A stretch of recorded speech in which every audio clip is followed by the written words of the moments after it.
What's up, guys? Welcome back to another episode of Blondes Building Equity. I think every week is exciting. I think I say that, but this week is extra exciting because we have one of our mentors on board today. He has been crushing it, and it's been really, really awesome to watch.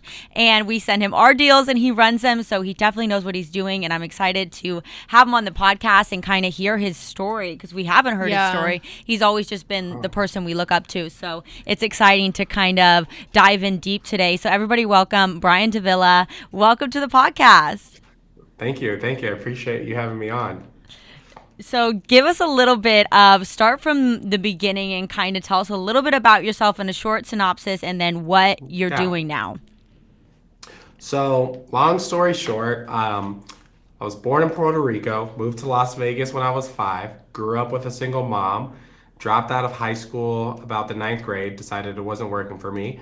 Had my first child at 19 years old, worked 2 to 3 jobs till I was 25, got into real estate, started off as a realtor, got up to making like about $500,000 a year as a realtor. Wow. And then decided that I wanted to start flipping houses because I met some guy named Ryan Pineda. Started flipping houses, got up to 7 figures a year flipping houses, and then now I'm Ryan's partner at Wealthy Investor, so it's an education business. We've scaled that to 8 figures a year, and the goal is to scale it to 9 figures a year. That's where we're at. How did you meet Ryan when you first started? So you didn't start flipping houses until you met Ryan? Exactly. So how did that conversation go? So when I met Ryan, Ryan wasn't who Ryan is today. So Ryan was just like a regular guy. I don't think I followed him on Instagram or anything like that. I just heard of someone that was flipping 100 plus houses a year. So I reached out to him on Facebook and was like, "Hey, what's up? I heard you flip houses. Can we like partner up or can you teach me?" And he said no. Yeah, he told me no. And I was like, "Oh, okay, that's fine." And then he wrote a book. So I bought the book. I was like, "Hey, bro, I bought your book." I think I have it right here. Yep, bought the book. I was like, "Hey, dude, I bought your book. Like, can you mentor me?" He was like, "No, I don't have anything." So I was like, "Okay." He came out with a course, bought the course, and then eventually he had a 2-day workshop at his office, and I paid for that. And I think it was like $5,000 at the time. So I paid for that, showed up, and then we started hitting it off. And then when he started his coaching program, I was the first person that signed up. And then he finally mentored me once I joined the coaching program. I think that's so awesome, and I think a lot of people don't see, just with these coaching programs in general, they don't also see the networking opportunities and the people that you can meet and get in the room with. Because look at you now, you saw him, he was flipping houses, he didn't want to be your partner, and then Brian showed up and showed him like, "Hey, I add so much value," and now they're literally business partners. And Ryan is giving you the reins to the company, it seems like right now, which is super awesome. So guys, get yourself in those rooms, and if someone says no at first, be super annoying and make it happen. And then you never know where it's going to go. So don't just look at these courses as like education. This is a community, and these are the people you have to surround yourself with. So that's super awesome. So when did you flip your first house then? You bought the course before you flipped a house? So that was kind of like your guide? I think I flipped my first house I started buying houses in 2018. Okay. So the very first house I bought was like for a rental, and then I bought another rental. And then I think 2019 was when I first started like flipping houses. So about when the course came out. It's very close in timing. And I feel like you did pretty well on timing. I feel like from 2018 to now, flipping was an excellent business to be in. Yeah. And so kind of where are you at now? I mean, we talk about so much with our past guests, the past, few months, so much, the looming recession and how scary it's gotten for all of us. So kind of where are you at now? Are you still flipping? Are you wholesaling? Yeah. Wholesaling. So wholesaling and then really focusing on Wealthy Investor. I think for me personally, because I was able to make a good amount of money over the last few years, I didn't have to keep flipping during this like uncertain time. So I was like, let me just sell my current inventory, I had to buy a bunch of rentals the last few months for taxes. Yeah. And then moving back into wholesaling is the goal for the next 30 days. That's crazy that you bought a course and now you're one of the coaches on that course that you first initially bought. What was it about Ryan that you saw something in? Did you know he was as talented as he was? That's a very great question. So before I met Ryan, I never invested into coaching because I thought it was a scam and that was very cheap. So I was like, there's no way I'm gonna pay someone $500. I could spend money on cold callers. Yeah. But honestly, like I thought about starting to flip houses for years before I actually like started. Yeah, I think that's all. It got to the point. Yeah, so it got to the point where I was like, you know what? I've been thinking about this and I'm not doing anything. I need to like do something. Yeah. So that's what made me like buy the course. Wow. And so, okay, this is, I think we like brazed over it, but it's just huge. You were doing 7 figures a year in flipping, you're saying. Yeah. That's incredible and super motivating for a lot of people listening. They feel like that is unrealistic. They have those coaches who kind of say, you can do it, but maybe haven't done it. Yeah. And so I think that's super inspiring that you have done it. So kind of talk about your first deal and then the scale of how it got to $1 million a year. And also, did you use your own money or other people's money? Yeah, so for me, because of my upbringing, I grew up like very frugal because with a single mom, that my mom was a cocktail waitress. So pretty woman, but no education and just, working as a cocktail waitress. So we didn't have money. So I learned very young to save money. So I would sell a house and I would save all the money. Like I just always saved and saved and saved. So I've never actually raised money before. I've just like, let's say I flipped a house, I made 40. I would use that 40 and turn it into 80. And I realized like if I just keep doubling my money, it actually doubles really fast. Yeah. So that's kind of like the mindset that I had the entire time. So you lived frugally when you first started making money. I think that's something I'm still very frugal. People don't really talk about that. My overhead a month is $4K.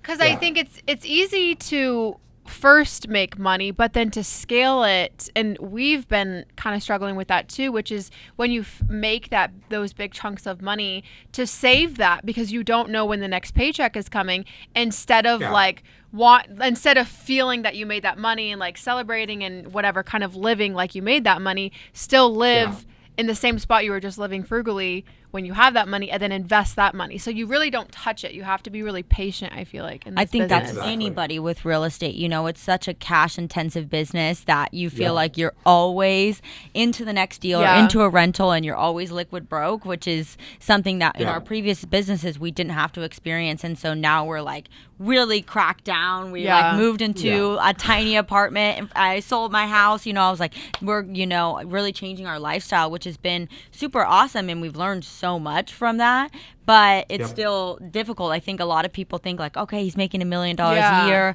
he's living this lavish life, but then you never know when shit hits the fan, like it is now. When your properties don't sell, this person needs this, the roof needs replaced, like all these things start to add up, and you're like, oh, I didn't realize I was gonna have to drop another $50,000 of my own money. Exactly. Yep. So I always say that's why real estate investors are usually very humble people, because on a good day they could have $1 million. On a bad day, they could have nothing. Oh my God, that's so true.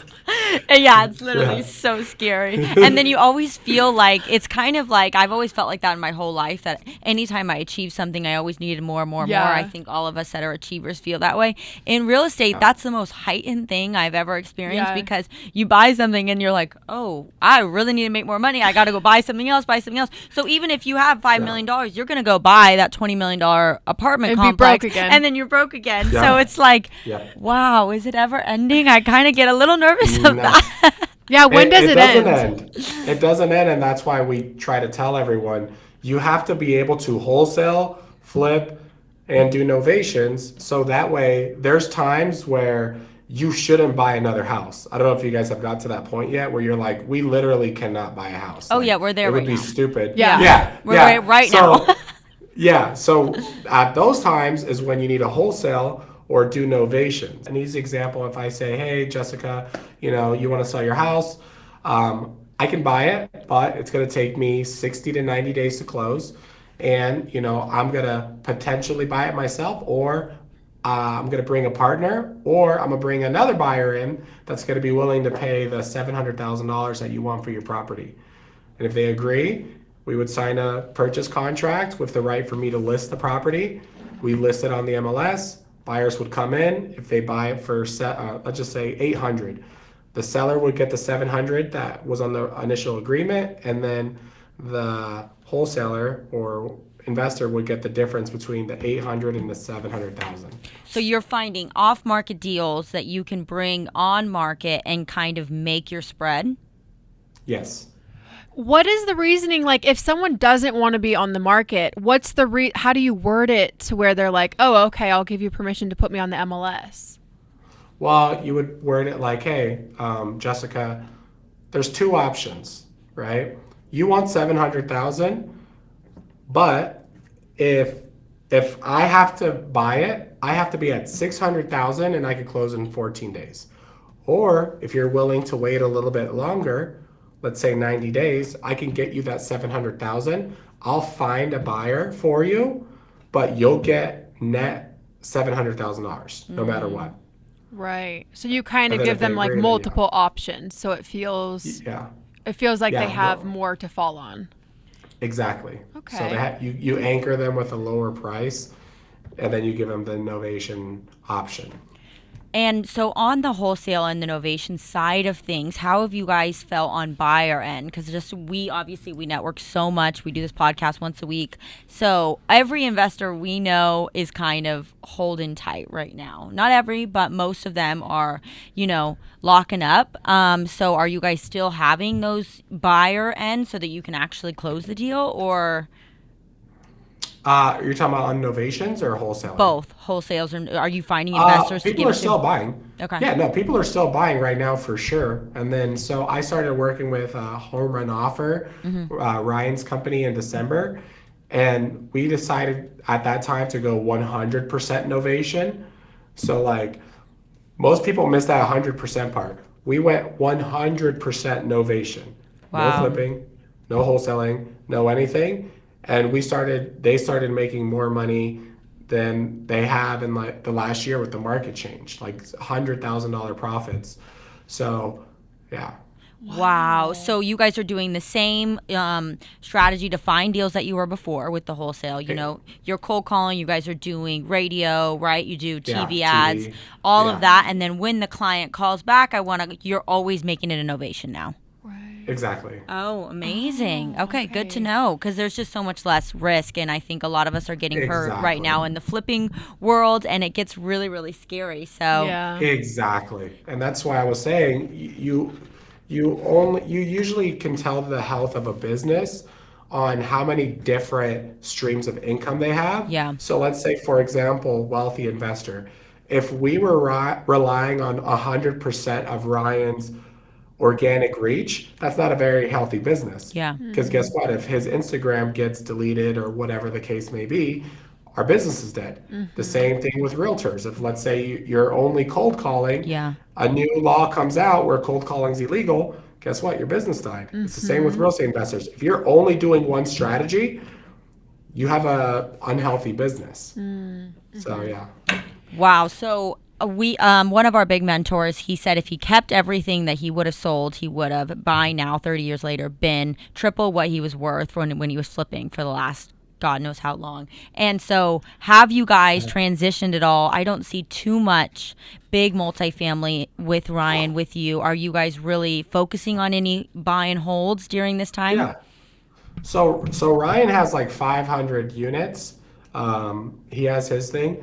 I'm going the opposite route where I have 32 units, but I'm focused on paying them off. I think my net cash flow now is above $10,000 net after everything. Wow. And I'm going to work on just paying that off. So let's say I have $3 million in debt. If I pay that off, that's $500,000 a month in net cash flow.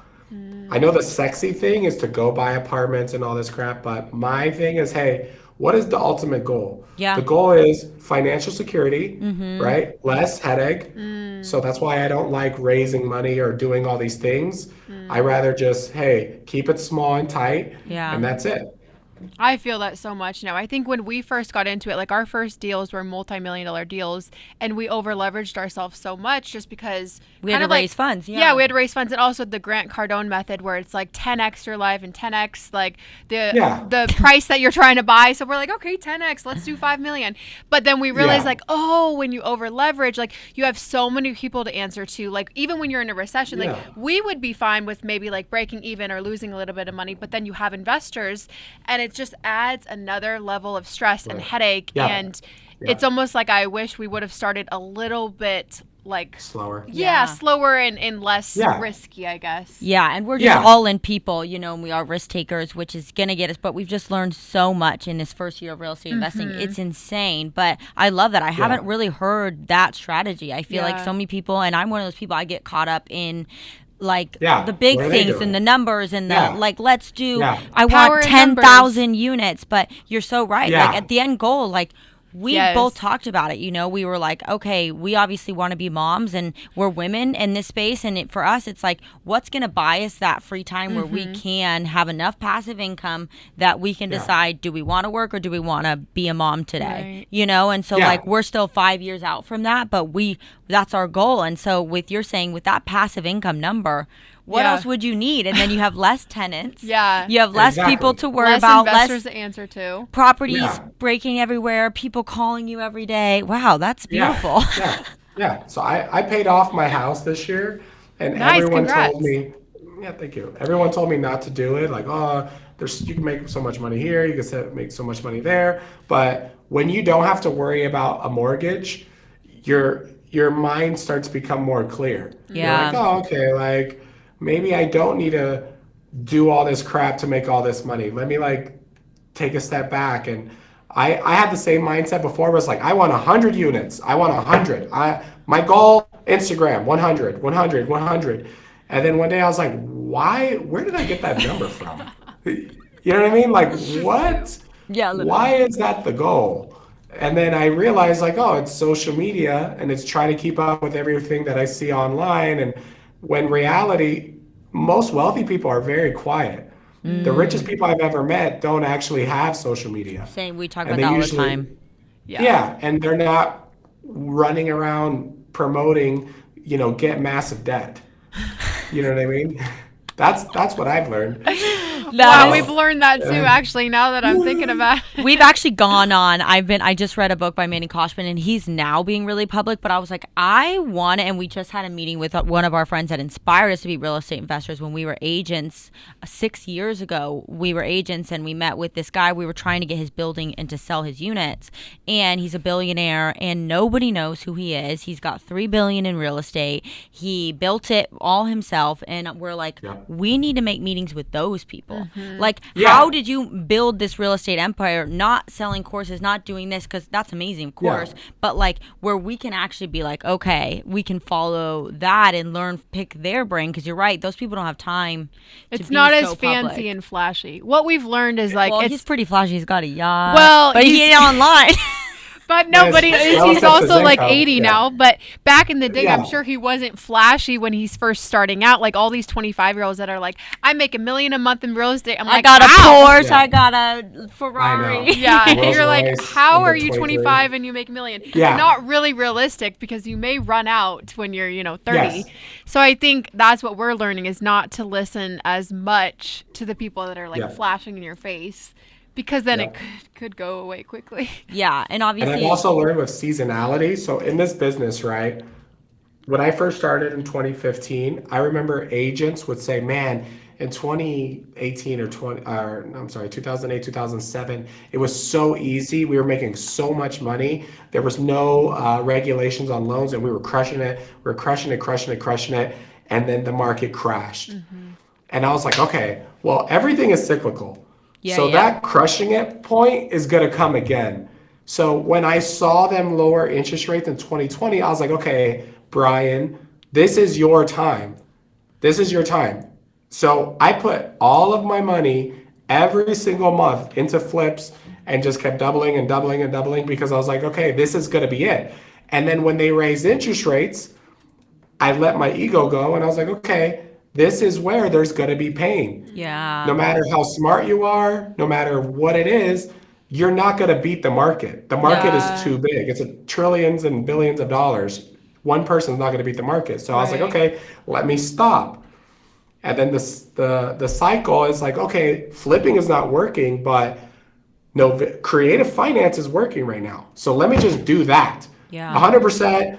Even though I love flipping houses, let me just do that for now until it comes back. So that's what you guys have to understand too. There's times to bob, and then there's times to weave. There's times to double down, and there's times to wait.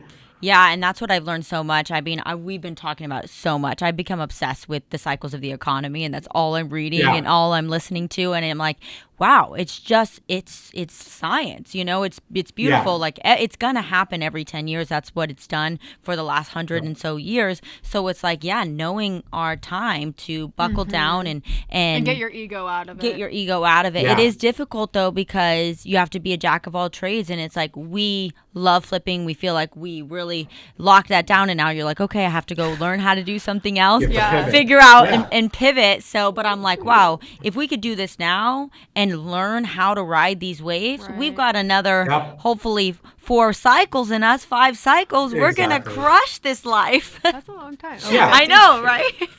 Like we're gonna be 70. Oh yeah, 70. Well, You'll see it next time. You'll see it next time. They'll do something. They'll lower interest rates, and you'll be like, oh, like this is what Brian was talking about. Like, because you have the experience. And I also experienced in 2019. I had like 10 listings in 2019. And for some reason, I forgot the interest rates raised at the end of the year. And all those properties were sitting. And I was like, holy shit, like all of these properties are not selling right now. Like, what the hell is going on? And then they lowered interest rates and they all sold. And I was like, oh, that was my first taste of like, oh, okay, like I am not invincible. Right. Like, there are things out of my control that I have to be aware of. I think we've learned that too, because we did due diligence on our first deal, like crazy due diligence on like the numbers, and we did like worst case scenario. And it's funny because when you do worst case scenario, you don't assume it's going to happen for some reason. When you're first starting, you're like, okay, but that's the worst case scenario.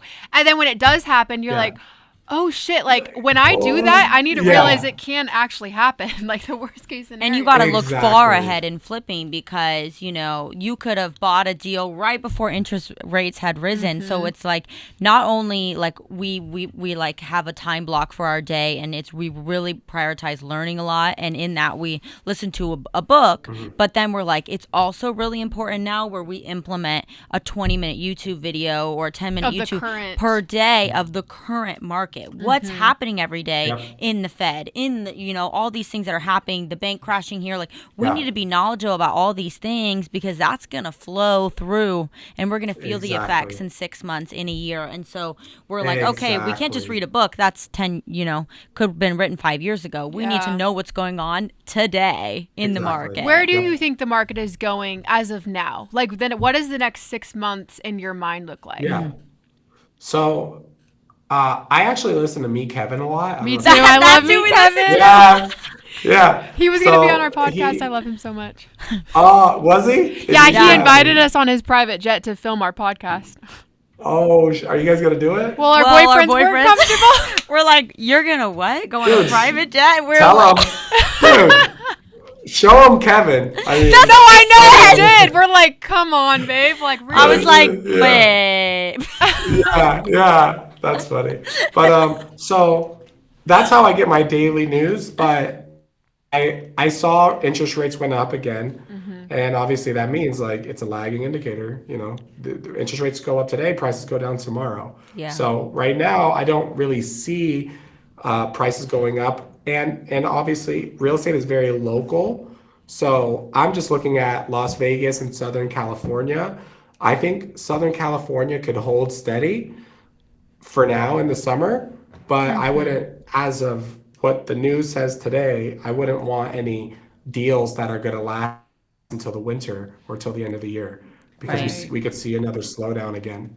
And we're already seeing, we obviously listen to the calls weekly with Wealthy Investor, but we've really seen, because we're agents as well, so our brokerage, and like it's crazy what we've seen, at least in Los Angeles and in the OC, is that people, I mean, what wasn't happening 6 months ago was like low balls that are at like $400,000 down of list price, like where we're like hitting every agent. They're like, oh well, we got an offer of $400,000 under. So it's like, I think our market's really been hit. I don't know. But the luxury market, like ours is like 2.4 million.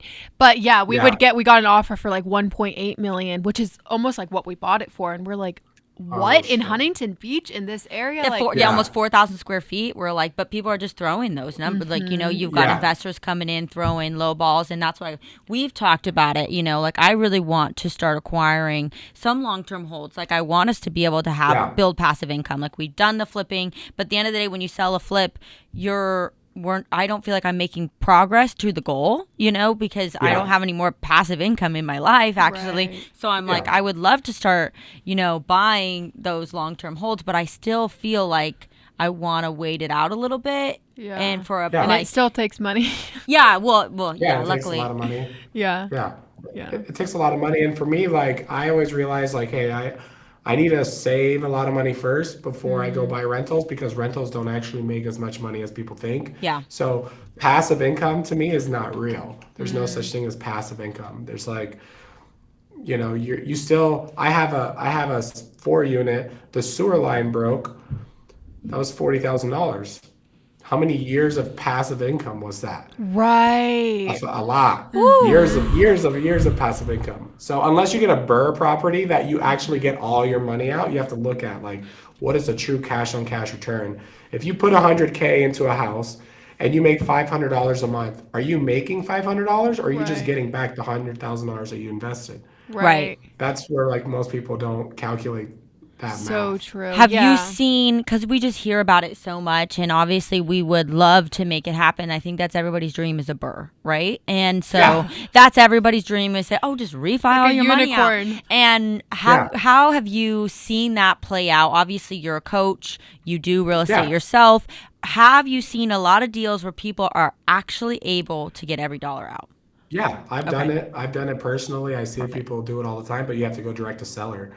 Yeah. It's not going to usually be on the MLS. Or you're going to have to negotiate good terms on, like, a seller finance or something like that, where you're paying monthly and then you fix it up and then you go get a regular loan and pull your money out. Right. But I have seen it. I've seen people buy a house for $90,000 that were worth $250,000. Yeah.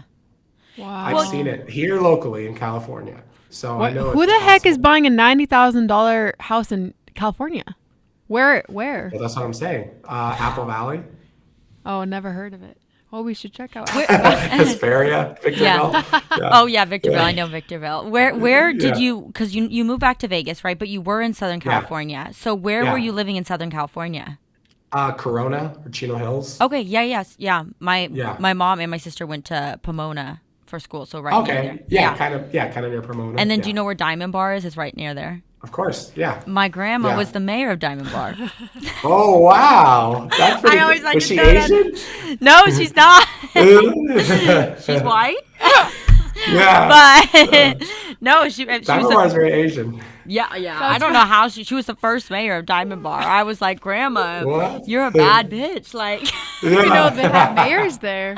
She didn't do much else. Like, that's why I was shocked she was mayor. Like, rest in peace, Grandma. But it was really awesome. But I grew up in Palmdale. I don't know if you know where Palmdale is. Oh yeah, I know where Palmdale is. Yeah. So born and raised. Palmdale's cheap too, right? You can buy cheap houses from We're thinking of getting into Palmdale now that we kind of, like, you know, learned some really big lessons in West Hollywood and bigger areas. Yeah. We're like, why don't we try to go to smaller areas? And so we were thinking, because she was raised in Palmdale, so we're like, why don't we go there? The only thing is that, like, looking for long-term holds, especially if we're not flipping, but maybe novations, you know, but it's not, California is very not investor friendly. So it's a hard place to, you know, like, they aren't pro landlord. So I ideally don't really want. So now that you've moved to Vegas, are all your projects in Vegas? Do you like Vegas? I like Vegas. So everything has their pros and cons. So California, high rent, high appreciation, you know, bad landlord laws. Las Vegas, low rents, not as much appreciation, very friendly landlord laws. Yeah. So, and it goes back to the ego and what's sexy and what's not. Like, would I live in any of my rentals? Absolutely not. I hope, you know what I mean? I hope I never have to live there for some bad reason. Your tenant But, is listening right now. They're like, well, yeah, well, yeah, I so. know. It's true. It's very Right. true. My rentals are not my rentals are in Riverside, San Bernardino, Banning, Apple San Valley, Bernardino. San Woo. Bernardino. Yup. Where else? Joshua Yeah. Tree. All over the place. All over the IE and Las Vegas. And again, I don't want to live in them, but they serve their purpose. The purpose is to pay off and get cash flow. That's the Right. purpose. Yeah. Yeah, so What about the I tenants though? Is it like I don't really know those areas, but if they're kind of like yeah, a C class or D class, I don't know how San they're Bernardino. yeah, yeah, yeah, C D. or D. Yeah. So if they're C, C D, or F. D Yeah. class, my only worry is like the tenants. Like I guess, Yeah. you know, The tenants, the tenants. So luckily for me, I'm from a ghetto background. So I understand Where that, were you? Where were you born in Puerto Rico? Puerto Rico. Yeah, I'm Bayamon, Puerto Rico. Bayamon. Okay. Yeah, I know Yeah, Bayamon. Yeah. yeah. So, if you screen the tenants right, you're not gonna have a problem. right. If you put out a crappy product, yeah, you're gonna attract ghetto Right. clients. But if you make it nice, you're gonna attract higher quality. And if you're more thorough, so for me, I don't take the first person that comes. I absolutely do not. I will give it a month and then I will pick the best. And then, like, I don't know if you see my story, I will meet them in person Mm-hmm. and be like, Mm, hey, who's gonna live here? What do you do? What's going on? What's this? What's that? It's just like applying for a loan. I want to Oh see their bank yeah. statements. I want to see their pay stubs. I want to Mm-hmm. see yeah. their credit. So if you do that, I promise you, I've had tenants I've never spoken to in San Bernardino, and they're great. So Wow. Oh, I have one See, more that's the only question. thing with us. Is like, unfortunately, when we even in flips, we meet the neighbors, we meet all these people. We're blonde 26-year-old women, and they don't really yeah, like. I don't know if it's They the don't best have thing to respect meet for us. us. They're They're like like, that's my like the landlord. tenant, or who are you talking about? The tenant or Anybody what? we've worked with, like that, they don't take us as seriously, I guess. So yeah. I think if I met a My tenant, tenants don't take me serious. So like, look, I have Yeezys on right now. One of my one of my tenants came to our office to pay rent, and he was like, "Oh, you're the landlord?" And I was like, "Yeah." He's like, "Are you like freelance?" I was like, "What does that mean?" He was like, "Oh, usually it's like a company." And I was like, "I am Oh a company." And they're like, yeah. "Oh, okay." And then I also always frame the conversation whenever I'm talking with a tenant, like, "Hey, this is who I am. This is what I do." I am very strict, I'm very friendly, but I'm very strict. Mm. So if for some reason you decide not to pay, we have a company policy where you'll get an eviction notice within 24 hours. I don't want to evict you, but I'm just saying that's what the company policy is. And they're like, oh, Right. okay. right? And I'd Okay. let them know like right off the bat because they sometimes think, yeah, I saw you on your Instagram story going to collect rent from someone that wasn't paying. Is yeah. that number one, is that legal? And number two, do you ever get Is that legal? scared? Yeah, It's not illegal? of course. Okay. Yeah, that's my property. Wow, Yeah, that's cool. Okay, so then when you go, you get the money. Do you ever get scared? Like, if someone's not going of to course. pay, so, but do you go with anyone or Yeah. you go by yourself? So no, so we can go into stories, but you definitely uh, want to be careful. Just in general in real estate, I've had Okay. some very like scary situations. This year was the first time I got robbed at a property in Las Vegas. I could tell a story really, really quick. Yeah, I gotta hear So this now. I bought a fourplex. It was vacant, right?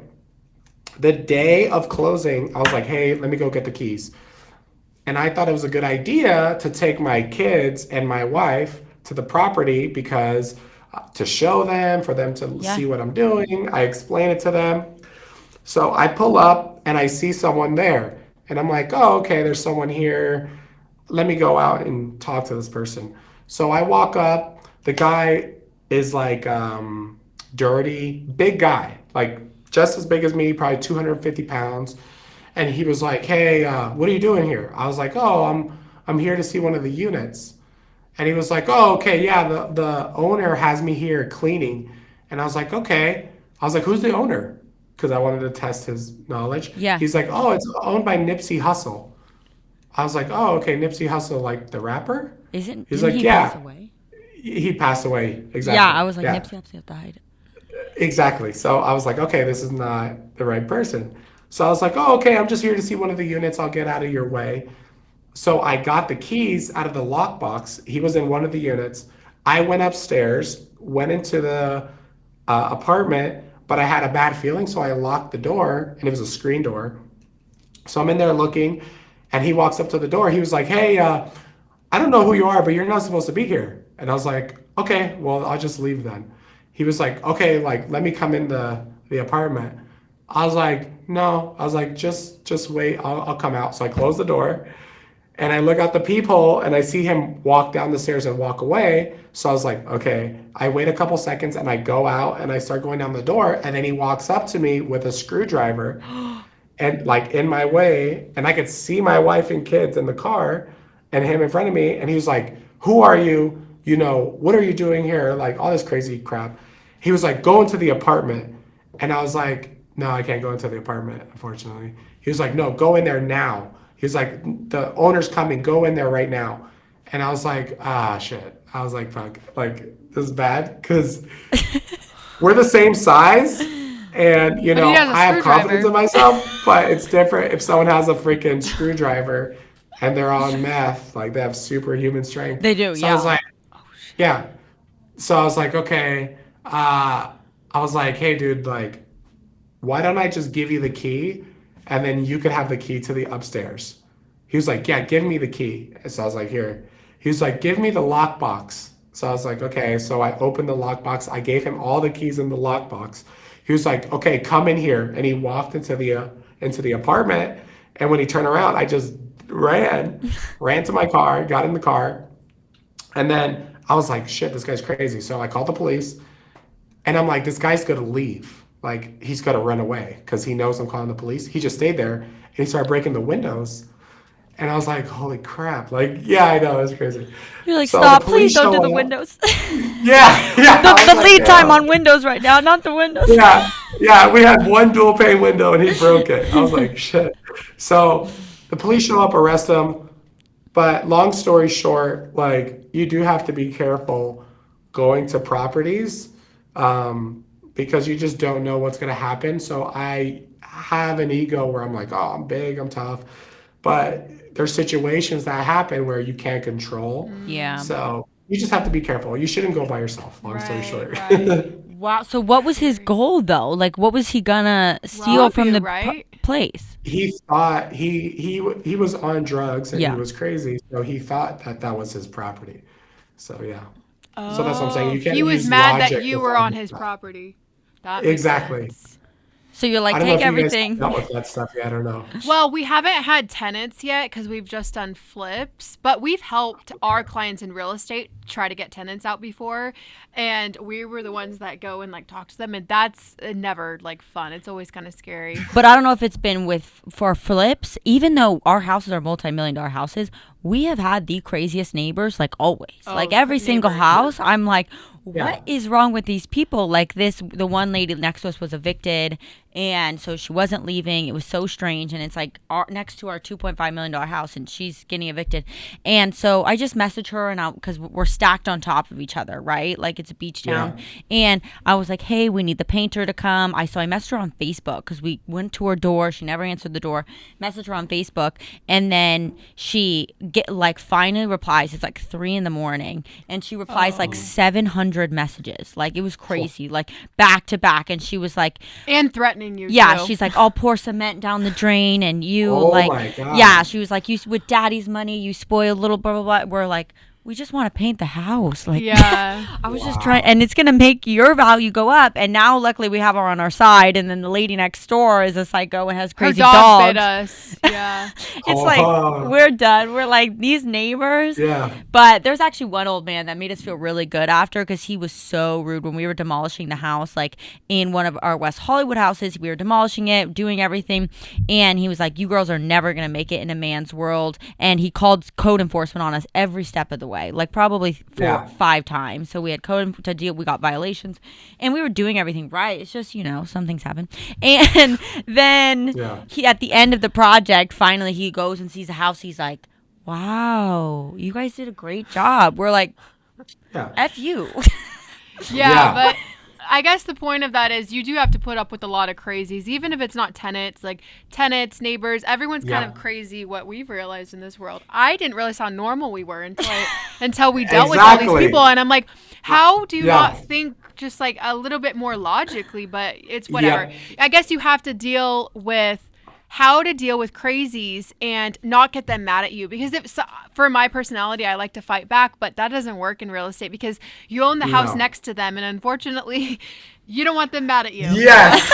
I learned that lesson too, because I'm very abrasive. And I've been an ass to a neighbor, and it ends up just hurting me 10 times more because they call the city. So now I'm like, hey, like, I'm so sorry, whatever you need, here's some money. I'll take care of your utilities this month. Like, what can I do to kind of like make peace? Because you're not in control. Yeah. Real estate is a very like take your ego out of it all the time. And I feel like every day, but it's also really fun because it gives you like these are like, is somebody filming this? Because it's just so funny all the time. You're like, wow. How's your guys' mindset right now? Like, as far as like your career, do you feel like you're ready to take over the world? Are you scared? Are you nervous? Like, scared. So we both were ready to take over the world. That's how we are. We're always like, take over the world. And now we're at the place where we're like, I lost a lot of confidence. I think when we first got started, and no one talks about this, when you first get started, you have this adrenaline rush. You do your first flip. Everybody tells you online, it's easy, it's great, flip out. Well, what I mean by this is people don't tell you that first rush that you feel when you're doing your first deal, and like sky is the limit. You're like, I'm going to be doing 100 apartment complexes. I'm going to have 5,000 units. The first time you fail or you lose money, that what you feel, that like loss of confidence and that loss of dreams and visions, that is not talked about enough. And like that's what we're kind of we're getting through right now. But when you lose the confidence and you lose the visions because you've been beaten down, to still get back up and to be like, okay, I need to have my visions and goals again, that's hard. And I think we're still learning like how to even do that. Especially because like we can't feel like we're such people, like we could push through, and especially with the market, like we are like, okay, if we could take a beat down, like we can keep going, we can get back up. But it's so scary knowing like we know we're not buying right now. We're not flipping. Like that's not what makes the most sense. And so it's trying to navigate why we just got beat down. I think that's the biggest thing where we've just kind of been like, obviously also like we have other ways of making money with social media and stuff, so we gave up a lot of that. Now we're like, okay, let's make some money on social media, focus on creating a little bit on our previous brands, and then we're like, we've got to navigate a new strategy. So right now, honestly, being vulnerable, like we are not on top of the world right now for sure. I don't feel very confident. I feel like I have so much to learn. I think in the beginning I'm like, oh, I've been in real estate for 6 years. I'm surrounded by the biggest people in real estate. And now what I realize is like, wow, I have so much to learn. But it's kind of a beautiful thing to be in that spot. To know. I think we're more humbled than ever that like you have to be such an open person to always learning and growing, and I think we really needed this kind of to be knocked down, and also just to see like these lessons that we've learned and like the cycles of the economy and all these things going in. I'm like, what gives me hope is knowing that holy moly, if we've learned this now, imagine when we're 35 or we're 40. Like that is so beautiful. And sometimes it takes those, because if everything went amazing and like we just were crushing it, like think we would have lost that money at some point because we wouldn't have learned those hard lessons that need you to keep you going. So we're holding on to that little bit of hope. We just have to maybe start doing the novations and really. Why don't you guys go cheaper? Why are you guys? That's the goal. Consider that. That's what we want to do now. Now that we've learned, we don't want to play with the big dogs quite yet. We want to go a little bit, Yeah, because then you have a little more room, If you make a mistake, you're losing $20,000. You're not losing $100, And we worked really hard for our money that we made in the past, so I don't want to lose it. So, we got to find, and that's why, I want to move, and she's like, no, we can find a cheaper market. So maybe we just got to go to Palmdale. Yeah, I would try Palmdale, and then I don't know did you guys see my post about losing 100K or not? Yeah. She sent. I sent it to her, and it was really it was good to hear. Yeah, and I posted it not for me, but because I obviously running an education company, I literally talk to hundreds of real estate investors every day, and I hear the stories and I hear all the stuff, and I am experiencing it myself. But like I said on the post, you can control the controllables. You can't go back and undo those deals. Yeah. Right? But you can control what you do tomorrow. Yeah. So you can control your mindset. Right. Right? And it's easy to give up, And I feel like giving up sometimes. Yeah. I feel like giving up on my marriage sometimes. Yeah. I feel like giving up on my diet sometimes. Yeah. You know what I mean? Yeah, I do. Choose your heart, everything. Yeah. Amen. No, I'm just kidding. No. Are you married? No, I'm not married, but I do have a boyfriend. I live with him, so I don't feel like giving up in a bad way, but I'm sure you can love someone to death, and things are just hard sometimes. Everything in life is hard. Oh, yeah. God damn. Yeah. You're like, why can't this be easy? Why can't we just eat and have sex and it's all not great? Fight and Yeah. She wants to do this. I want to do that. Another tip: get a therapist. Oh, we have one. Yeah, there you go. Yeah, Is it good? The funny thing is, so we were doing so good. We had a therapist. Everything was great. And then my boyfriend's like, well, babe, we don't need a therapist now. And then so we don't go to him anymore. And then it's like the same things are happening again. And I'm like, babe, this is why we need him consistently. It's like going to school. You don't just stop learning because it's like, oh, I know everything now. You need to learn every day. So treat therapy kind of like, real estate school. You always need to be learning. Yeah. If you could be vulnerable, what has the therapist told you need to work on or do? Be more patient. Ooh. And I have a lot of things. Actually, it's funny because my therapist knows me so well. And I was like, we were in therapy the other day. It's actually my therapist that I've been with for a long time. And I was like, I was just being so patient. You know me, I'm so patient. And he's like, you're like the least patient person I know. And I'm like, well, in that moment, I was being more patient than I normally am. And he's like, but that even isn't that patient. And I was like, you know what? I'm fucking over this. Yeah. But I'm really thankful for us. I mean, we've got a partnership where we call each other out, where we force it, but we're both very receptive people. We could just sit there and say, call each other out on our shit, which is super powerful. And so it's been really nice for each other because it supplies so much growth. We don't get away with anything in us. We're like, that's not cool. And there's times where she's like, well, why do you need to be calling me out right now? And I'm like, because I don't want to call you out behind your back. So let's just talk about it and get over it. Yeah. And then it's led to so much growth. And I think we have the best partnership because we're open and honest. We're both not perfect, so we work on it, So true. I think that's a great partnership. But we are out of time. They're kicking us out here. For sure. Let's go. This has been so great. Thank you so much, Brian. This has been really, really fun and awesome. And I'm excited to see you in a couple weeks. Anybody listening, you guys, there's a big real estate conference coming up. And this one is in our backyard in Los Angeles, California. It's for Wealthy Investor, the school that we go to, that we're really, really blessed to have, that we've learned so much about. These conferences will change your life. The people that you meet, it's just so pivotal, and it just gives you what you need to keep going. So be there. It's the 4th, 5th, and 6th of April. I'll post about it again, but you can find it on our social medias. And then make sure you guys check out Brian Davila. He posts so much content on his Instagram. He's also a head coach and COO, right? Or CEO? Yes, CEO. Yeah. CEO of Wealthy Investors. So he's kind of a boss. Yeah. And so check him out on Instagram. He's been crushing it on the content. It's really, really good quality, and you learn a lot. So check him out on Instagram, and make sure you guys subscribe, and see us next week on Blondes Building Equity.